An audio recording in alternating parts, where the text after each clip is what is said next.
Lonnie K. Lester. She won the second go and the average in our Breakaway Futurity here at Ruby Buckle Guthrie. Lonnie, you had like a tremendous day. I mean, just almost total domination because you also placed in the first round.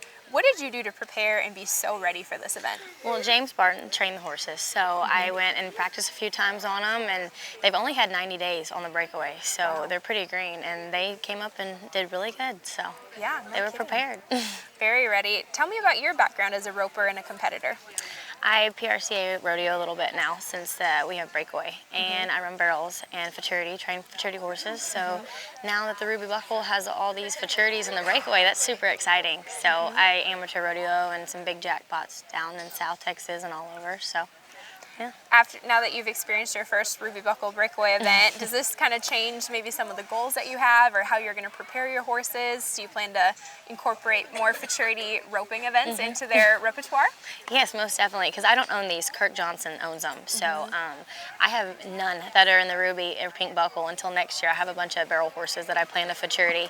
So I plan to kind of start looking for more prospects that are in the Ruby Buckle and maybe breed to some studs that are in it and go from there. Awesome, very cool. Who have been some of your biggest mentors, just maybe as a competitor or as a roper? Who have been those influential people in your life? Well, James Zant and Jimmy Hodge and Robert Hodge have always helped me, like growing up roping, and they've always been big influences of mine, and they've helped me with my horsemanship and attitude and competing. So. You mentioned horsemanship, which is so important. What are some of those horsemanship things that you really have focused on and refined over the years? Oh, man. Just timing and consistency, especially on the colts, is now when I'm riding a bunch of futurity barrel horses, it's all about repetition and consistency and just making them have confidence in themselves, same as us competing. And if you keep those young horses confident and consistent, most of the time when they want to be a good horse, they'll be a good horse. That's so true.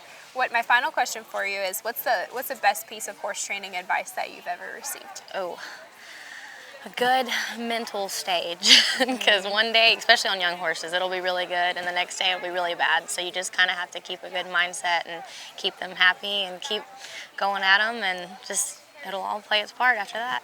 Very well said. Very well said. Well, congratulations Thank you. on a wonderful day. Thank you for coming. We're so thrilled for you, and we hope to see you back next year. Thank you.